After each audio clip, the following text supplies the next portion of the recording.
যারা ছিল তারা প্রসাদ পেয়েছে। পাত্রগুলো ফেলেছে, পাখিরা মুখে করে প্রসাদ নিয়েছে, পিপিলিকারা ঝাঁকে ঝাঁকে ছুটে এসেছে। হয়তো শ্রীরাম পুকুরে যারা আছে তারাও পাবে। একটা আয়োজনে যদি এত প্রাণী প্রসাদ দেয়,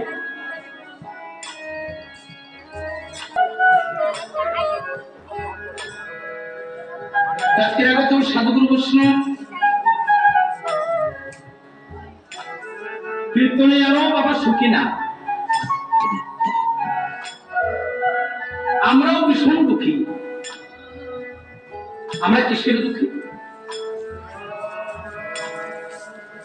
বাবা তোকে দিয়ে দেখবে আজকে কোনো বাজারে গিয়ে ঘোরাঘুরি করে আর ছেলের কথা মনে করে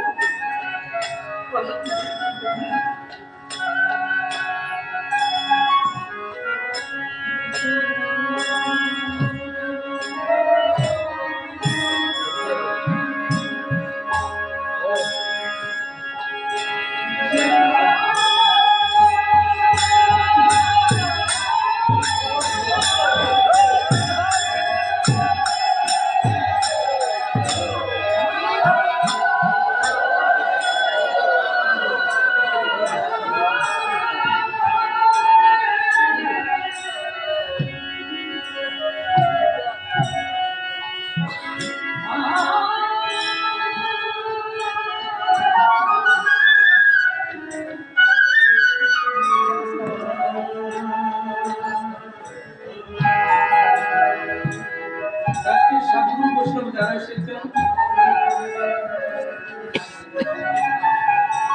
বাবা সময় বেশি দিনের না। জায়গাটার নাম বাবা মত্তধাম। এখানে মানুষ কেন আসে? বাবা মরার জন্য। অথচ এই কথাটাই আমরা বলে থাকি। মনে রাখি কি আমার ঘর, আমার বাড়ি, আমার ছেলে। খুব ভালো লাগলো আজকে আপনাদের ভাগ্যবান গ্রামে এসে আমাদের কমিটির সদস্যদের আদর আপ্যায়ন খুবই আনন্দিত। তো কমিটির কাছে একটা মিনতি করে যাব, দাদা আপনাদের থেকে বড় বড় গ্রাম করে আছে, বস্তা বস্তা টাকা দিতে পারবে, কিন্তু আপনাদের মতো নামযোগ্য করতে পারছে না।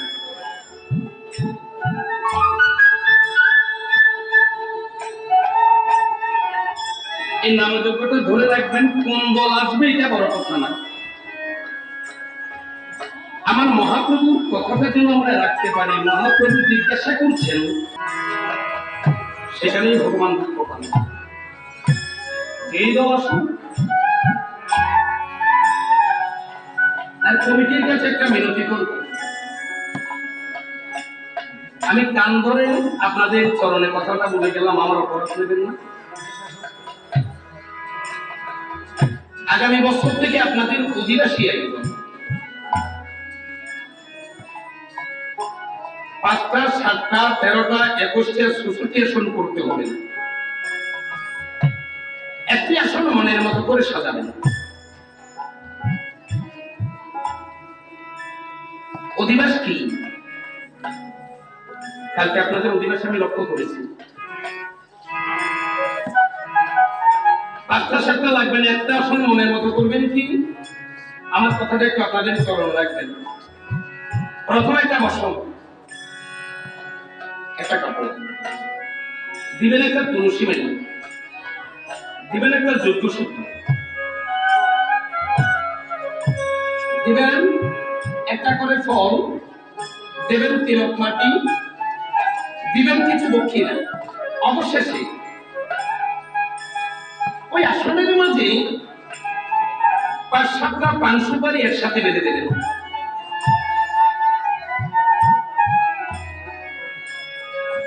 আপনারা এত লক্ষ টাকা ব্যয় করতে পারেন একটা আসনের মাঝে, আর তেমন একটা কিছু ব্যয়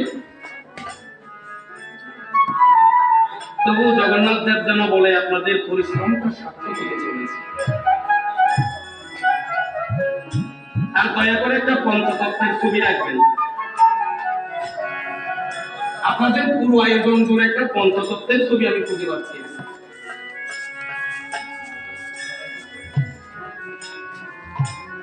নামযজ্ঞের আয়োজন কাকে নিয়ে?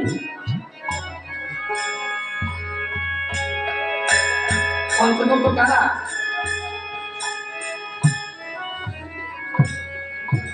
এজন্য কথাবার্তারা বলছেন আপনার বাড়িতে বিয়ে হোক, আপনার বাড়িতে যজ্ঞ হোক, তখন ব্রাহ্মণের কথা প্রথম মনে করে।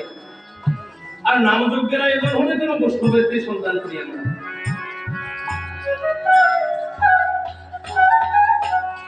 এই জন্য কমিটির চরণে আমি নরোত্তম ঝিনুক দাস,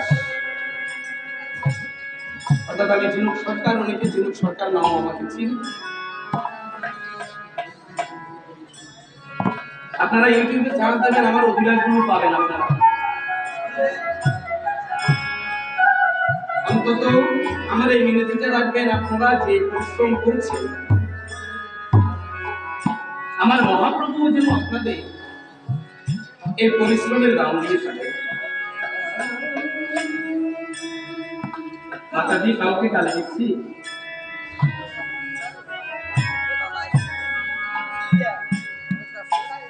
কমিটির কষ্টটা সাধ্য করবেন। আমাদের সনাতন যে বলেছিলাম পুরাতন, কিন্তু আমরা নতুন। আমরা চাঁদা দিয়ে মনে করি চাঁদা তো দিয়েছি, হয়ে গেছে। সনাতনী আচরণ এখন আর সবার মাঝে নাই। নাই কেন? কালকে দেখবেন আপনার ঘরে যদি 7 জন সদস্য থাকে, আমার মা যদি আসন দিয়েছে আর 6 জন আসনের কাছে যায় না। যায় না কেন? বলে মা তো আসন দিয়ে ফেলেছে।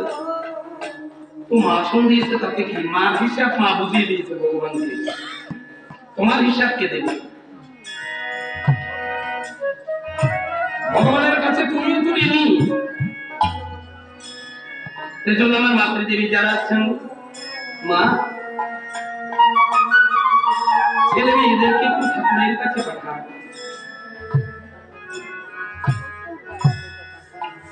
দেখেছি সনাতন এরকম মাস্টার বানাতে বললে নিয়ে যান, অফিসার বানাতে বললে নিয়ে যান, প্রফেসর বানাতে বললে নিয়ে যান, কিন্তু কোনো মাকে যদি বলে আপনার একটা ছেলে দেন তো আমি সাধু বানিয়ে দিই, এখনো বাড়ি থেকে বাইরে হবেন না, তাহলে রক্ষা হবে কি করে?